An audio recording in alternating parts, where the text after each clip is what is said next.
¿Cómo se hace un thumbnail? Al investigar durante el paso de los años, hemos encontrado múltiples puntos de vista.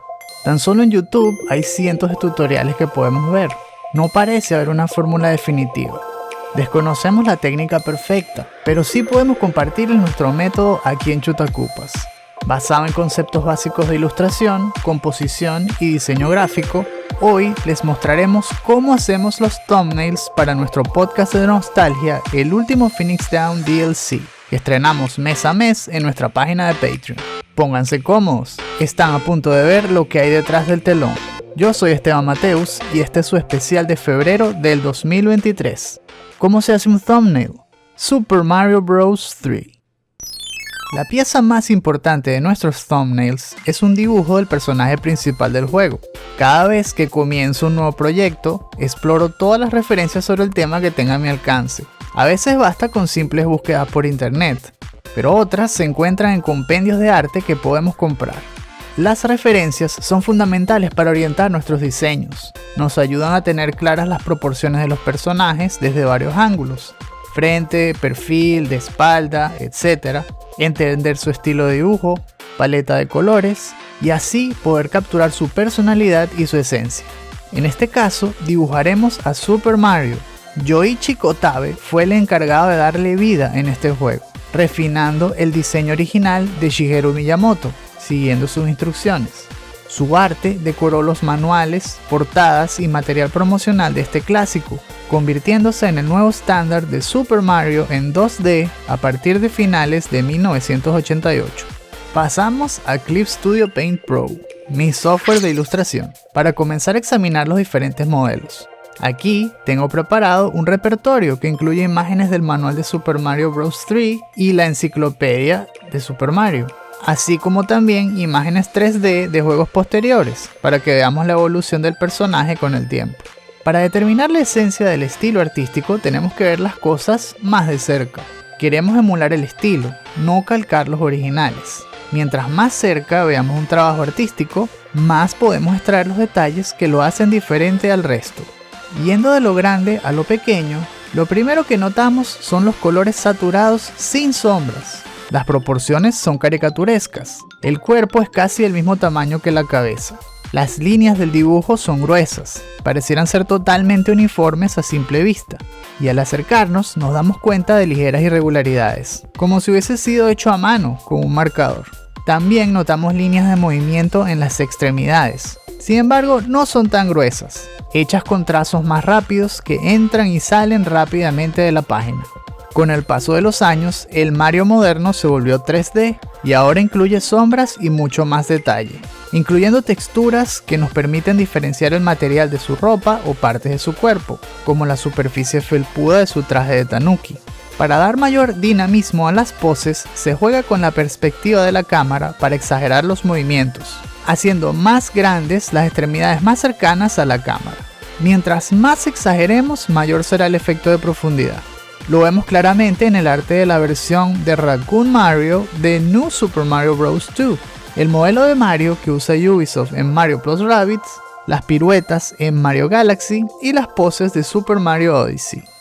Para resumir, este dibujo cuenta con líneas gruesas, ligeramente irregulares, estilo marcador grueso, colores con alta saturación, el personaje sobresale del fondo con una sombra difuminada de baja opacidad. En el Mario moderno podemos ver orejas de mapache con doble tono, texturas más detalladas para la ropa, trajes de piel y cabellos, sombras difuminadas y efecto de perspectiva exagerado para las extremidades. Entrando en la fase de sketching. Para crear el boceto tenemos que idear una pose. Trataremos de resumir la pose de nuestras referencias usando la menor cantidad de líneas para ver qué obtenemos. Los maestros dibujantes de cómics de Marvel como Stan Lee y John Buscema enseñaban que una pose dinámica debe poder resumirse en un solo trazo. Esto es mucho más evidente en los Marios modernos, que se ven mucho más flexibles y ágiles que nuestro querido Mario rechoncho y pesado de la era del NES.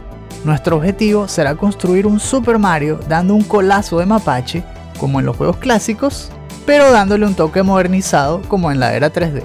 Usando nuestro lápiz, inicia la fase de boceto. Empezamos con un solo trazo para determinar el eje de la pose y progresivamente le vamos añadiendo las extremidades y otras partes del cuerpo sin descuidar las proporciones. Recordemos que Mario tiene una cabeza gigante comparada con el resto de su cuerpo. Para el boceto usaremos múltiples trazos, probablemente se vea un poco sucio y abarrotado. Lo más importante es establecer la figura. Poco a poco nos encargaremos de ir corrigiéndolo y limpiándolo en la siguiente fase. Listo el boceto de la pose, es hora de trabajar en el dibujo a lápiz. Particularmente me gusta mantener el orden en mis proyectos. Creo una carpeta que contiene todas las capas para cada objeto que construyo. En este caso se puede ver que existen capas separadas para lápiz, color, sombras, tinta, etc. Añadimos el boceto y lo colocamos de último. Luego le bajamos la opacidad para poder usarlo como guía. Para la cabeza utilizamos figuras simples como círculos y luego marcamos las líneas guía que determinan la posición de los ojos, la nariz y la boca. Nada es definitivo. Mientras avanzamos podemos ir corrigiendo lo que haga falta. Siguiendo el contorno del boceto empezamos a agregar masa para el cuerpo, las extremidades y elementos principales de la ropa. En este caso el sombrero. Los ojos se ven un poco altos comparado con la referencia. Tendremos que acomodarlo más adelante.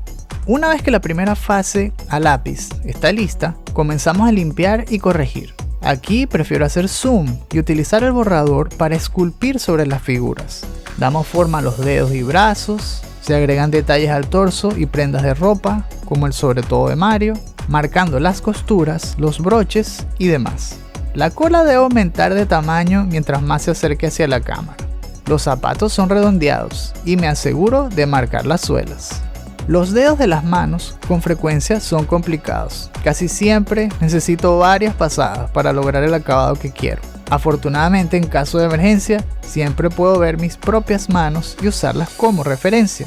Seguramente suena obvio. A veces, ver nuestras propias manos y posarlas en la forma que queremos dibujar es justamente lo que necesitamos para corregir un dibujo especialmente complicado. Listos con el cuerpo. Ya puedo concentrarme en la cabeza y la cara. Generalmente junto a las manos. Esta es la parte de un personaje que más me cuesta, por todos los detalles, relaciones y proporciones que hay que tener en cuenta.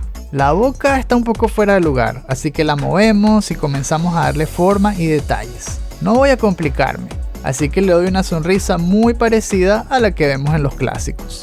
Vamos ahora con los ojos y las cejas. Al limpiar y darle la forma definitiva, se usan otros elementos como guía.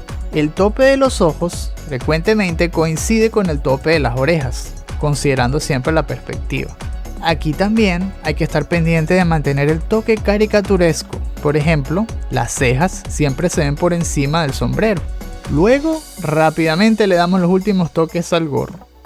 Para las orejas de mapache me inspiro en el estilo 3D, adaptándolo al estilo 2D de Super Mario Bros. 3.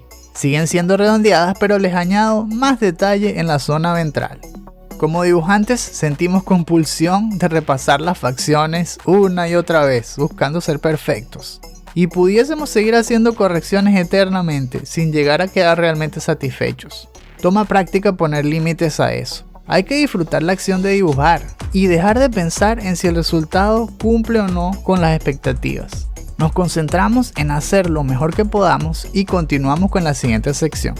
Cuando lo macro está finalizado, nos sumergimos cada vez más en los detalles más pequeños, como el bordado de la ropa, los botones y otros elementos que hagan sentir el diseño más real. Le damos unos toques finales y listo. En la fase de inking o de tinta, utilizaremos la capa con el dibujo de lápiz como guía, igual a como usamos el boceto como guía al comienzo. Le bajamos la opacidad a 40% o menos y comenzamos a probar pinceles. Recordemos que necesito líneas gruesas, ligeramente irregulares, así que uso varios marcadores y plumas de punta gruesa para comparar el grosor y la flexibilidad de los trazos con cada uno hasta conseguir el que más se acerque a lo que quiero. En Clip Studio Paint Pro pueden usarse capas tipo raster o tipo vector. La segunda es la más útil en estos casos. Son más eficientes porque permiten modificar el tamaño de cada trazo sin cambiar sus detalles. También cuenta con borradores especiales que dejan eliminar el exceso de una línea después de cortarse con otras. Los trazos requieren práctica. Dependiendo de la presión que hagamos, le daremos más o menos grosor a las líneas. Generalmente se ve mejor aumentar el grosor en las secciones más cercanas a la cámara y aflojar en las partes que se alejan. Eso refuerza el efecto de perspectiva. En las curvas trato de hacer la menor cantidad de trazos para que solo sea una línea. Aquí también hace falta paciencia. A menos de que seas un maestro, lo normal es que haga falta más de una decena de intentos. En esta fase, Control Z es tu mejor aliado. Esta técnica básica se repite hasta el final. Resolvemos la cara, los brazos y el torso con todos sus detalles. La cola es uno de los mayores retos. Requiere grandes líneas curvas que se ven mejor si se hacen en un solo trazo. Así que necesitaré 1001 intentos para lograrlo. Se podría hacer con herramientas predeterminadas. Sin embargo, el acabado se vería demasiado limpio como para haber sido hecho a mano. Después de la cola, el resto se siente mucho más fácil. Para terminar, creo una capa de tinta extra para añadir más detalles. Lo hago así para que sea más sencillo colorear más adelante. Ya verán por qué. Con el gotero tomamos muestras de las referencias y construimos nuestra paleta de colores, con tonos vibrantes de azul, rojo y amarillo. Cuando coloreo en este software suelo toparme con algunos contratiempos, como zonas que quedan sin colorear a pesar de que uso el bucket o balde de pintura, que debe colorear zonas enteras delimitadas por líneas. Por cierto, la capa de pintura la uso por debajo de la tinta, para que el line art quede siempre como el marco que delimita todo. Así que de vez en cuando tengo que hacer zoom y darle retoques de aquí y allá para rellenar huecos. Para hacer más fácil el proceso de ver los huecos cuando pinto, especialmente con color blanco, utilizo entonces un fondo más oscuro. Rápidamente completamos todo el dibujo y continuamos. Antes de trabajar en las sombras e iluminación, es fundamental establecer dónde consideramos que está la fuente de luz. Los rayos bañarán cada parte del cuerpo como si fuese un líquido. El efecto será más intenso en las partes más expuestas a los rayos, es decir, que se deben ver más claras, y más oscuras cuando no tengan acceso a ellos. En el interín habrá gradientes.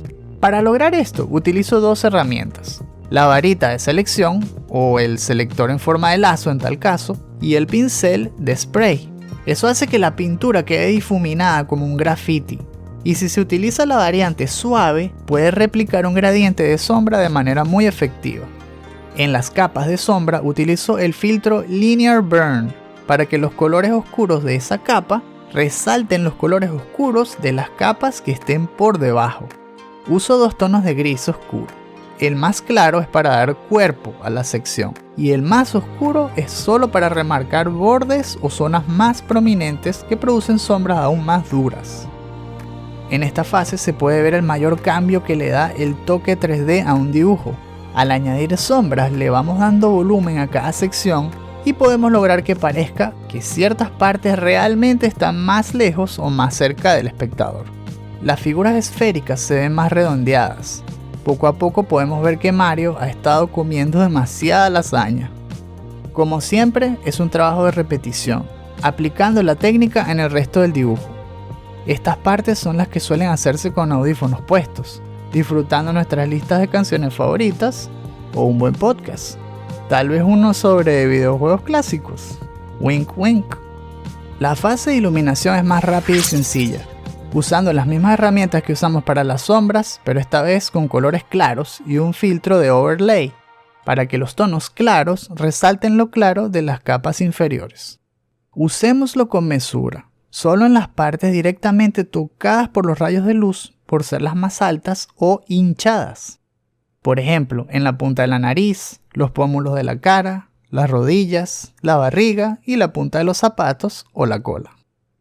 Finalmente, en otra capa, usamos un marcador con filtro Color Dodge para crear el llamado efecto Rim Light, que representa la iluminación posterior del objeto, esos lugares donde los rayos de otras fuentes de luz hacen presencia, aquellos que vienen por rebotar contra otras superficies como el suelo u otras partes del mismo cuerpo. Esto nos ayuda a darle un toque extra de calidad al acabado de la ilustración. No tenemos que hacer a mano cada detalle. Con los software de dibujo se puede usar un catálogo de texturas monocromáticas para hacer que la ilustración suba de nivel y se vea más realista. Para hacer esto, seleccionamos la que más se acerque a lo que queremos. Aquí afortunadamente encontré una para la tela gruesa de blue jean y otra para darle toque felpudo a las partes de mapache, como la cola y las orejas que salen del sombrero. Creamos una selección con la varita mágica o el lazo y luego usamos esa selección para construir una máscara. Las máscaras son elementos que solo dejan ver lo que está dentro de sus límites y ocultan todo lo demás. Si seleccionamos una parte del cuerpo y la transformamos en máscara, la textura solo se verá en esa zona. Como siempre, repetimos el proceso tantas veces como sea necesario. Casi se me olvida darle el toque final a la ropa. Vamos a usar un marcador con menor calibre para dibujar la costura con hilos naranja sobre algunos bordes del sobre todo de Super Mario. Solo los que hagan zoom podrán apreciarlo, así que no tenemos que ser muy exquisitos. Ya completó el dibujo, es hora de exportarlo. Nos aseguramos que todas las capas pertinentes estén activas. Eliminamos el fondo de color para que en el archivo final se vea transparente y podamos colocarlo donde queramos fácilmente. Y lo mandamos a nuestra carpeta de assets como un archivo PNG. Aparte del dibujo, vamos a cazar el resto de los elementos que necesitaremos para armar la composición del thumbnail. En el caso de Super Mario Bros. 3, queremos replicar la vibra de que todo está ocurriendo en una obra de teatro. Así que nos damos una vuelta rápida por Pixabay, una página de imágenes de stock gratuitas, para conseguir unas cortinas de teatro. Estas se ven bien, pero solo venían como archivo JPG, así que tuve que llevarlas a paint.net para darles unos retoques. En Launchbox encuentro todas las imágenes sobre videojuegos clásicos que pueda necesitar. Aquí hay un registro con todo el arte de portadas, cartuchos, discos y material promocional de todos los juegos. Hasta ahora no he conseguido un juego que no tenga, de todas las zonas del mundo.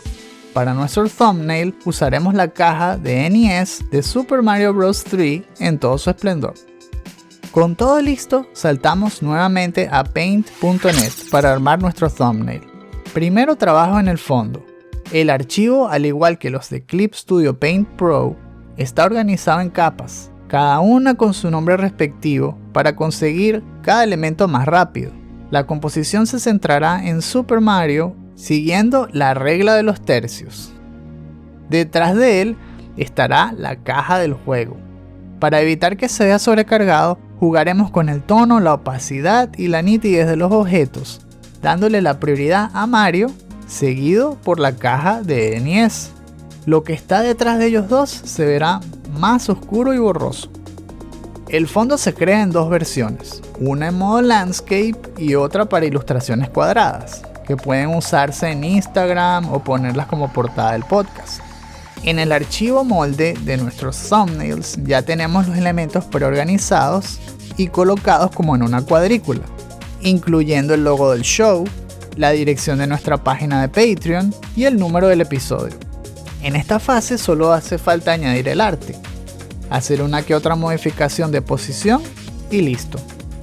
Nuestro thumbnail está listo para exportar, tanto en modo landscape como en modo cuadrado. Gracias por acompañarnos. Mario está listo para el show. Es hora de ponerse los audífonos y comenzar el viaje al pasado, recordando lo que nos dejó este clásico de NES. Nos vemos en el episodio 41 del último Phoenix Down DLC.